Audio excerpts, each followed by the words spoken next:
2023 last day కూడా వచ్చేసింది. ఈ ఇయర్ ఒక్కొరికి ఒక్కోలా గడిచింది. అయితే సూపర్ మెమరీస్ అయినా అయి ఉండాలి, లేదా బెస్ట్ ట్రాజెడీస్ అయినా అయి ఉండాలి.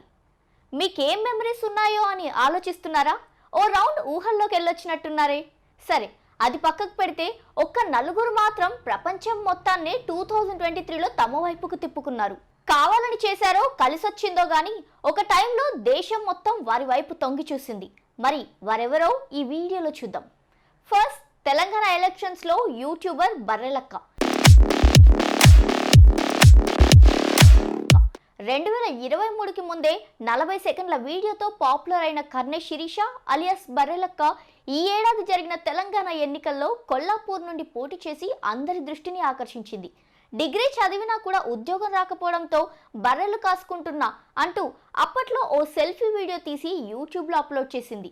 ఆమె వీడియో ప్రభుత్వానికి వ్యతిరేకంగా ఉందని పోలీసులు కేసు పెట్టారు. ఆ కేసు కారణంగా తాను ఎన్నో కష్టాలు పడ్డానని ఆమె కన్నీరు పెట్టడంతో సమాజంలో ఆమెకు చాలా మంది మద్దతుగా నిలబడ్డారు. బర్రెలక్కకు యూట్యూబ్లో ఇప్పుడు 4 లక్షలకు పైగా సబ్స్క్రైబర్లు, ఇన్స్టాగ్రామ్లో సుమారు 6 లక్షల మంది ఫాలోవర్లు, ఫేస్బుక్లో మరో 1 లక్ష మంది ఫాలోవర్లు ఉన్నారు.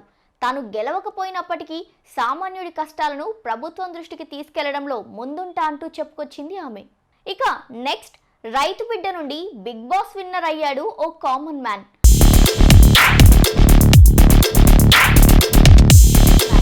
అన్నా మళ్ళొచ్చినా, నేను రైతు బిడ్డను, తగ్గేదేలే అంటూ యూట్యూబ్లో బిగ్ బాస్ 7వ సీజన్ విజేతగా తెలుగు రాష్ట్రాల్లో పాపులర్ అయ్యారు. తెలంగాణలో గజ్వేల్ పక్కనే ఉన్న కొలుగూరు అనే గ్రామంలో వ్యవసాయ కుటుంబం అతనిది. సొంత భూమిలో తండ్రితో కలిసి వ్యవసాయం చేస్తూ వీడియోలు, రీల్స్ షేర్ చేస్తుండేవాడు. అలా తీసిన వీడియోల ద్వారా ఏపీ, తెలంగాణలో బాగా పాపులర్ అయ్యారు. యూట్యూబ్, ఇన్స్టా, ఫేస్బుక్ అంటూ పల్లవి ప్రశాంత్కు లక్షల్లో ఫాలోవర్స్ ఉన్నారు. నటన మీద తనకు ఆసక్తి ఉందని, తనకు సినిమాల్లో నటించే అవకాశం ఇవ్వాలని పల్లవి ప్రశాంత్ అనేక వీడియోల్లో అభ్యర్థించారు. అయితే విజేతగా హౌస్ నుంచి బయటకు వచ్చిన తర్వాత జైలుకెళ్ళి కూడా ఫేమస్ అయ్యాడు. ఇక ఇప్పుడు సినిమాల్లో ఆఫర్స్ కోసం చూస్తున్నాడట. ఇక ఈ ఇయర్ బాగా ఫేమస్ అయిన మరో వ్యక్తి గురించి చెప్పాలంటే, సినిమాల్లో చూపించినట్టు హీరోలు ఒక్క పాటలో రిచ్ అయిపోతారు. కానీ అదే స్టైల్లో ఒక్క రాత్రి, ఒక్క వీడియో, ఒక్క సంఘటన, కోట్ల రూపాయల నష్టం. ఆ వ్యక్తి జీవితమే మారిపోయింది. ఎవరో ఇప్పటికే అర్థమైపోయి ఉంటుందే, local boy Nani, YouTuber. 2023 November 19న రాత్రి విశాఖపట్నం ఫిషింగ్ హార్బర్లో జరిగిన ఫైర్ యాక్సిడెంట్ ఘటనలో అతని ప్రమేయం ఉందని ఆరోపణలతో పోలీసులు అతన్ని అరెస్ట్ చేయడం, తర్వాత విడిచిపెట్టడం అంతా కొన్ని గంటల్లోనే వేగంగా జరిగిపోయింది. పోలీస్ విచారణల్లో ఆయన ప్రమేయం లేదని వెల్లడైంది. యూట్యూబ్ వీడియోలు చేసే నాని ఈ ఘటనతో ఒక్కసారిగా అందరి దృష్టిని తన వైపుకు తిప్పుకున్నాడు. ఇక నెక్స్ట్, ఒక టీచర్ గురించి చెప్పాలి.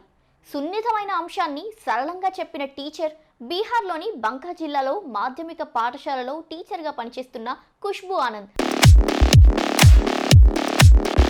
హఠాత్తుగా సోషల్ మీడియాలో సంచలనంగా మారిందామె.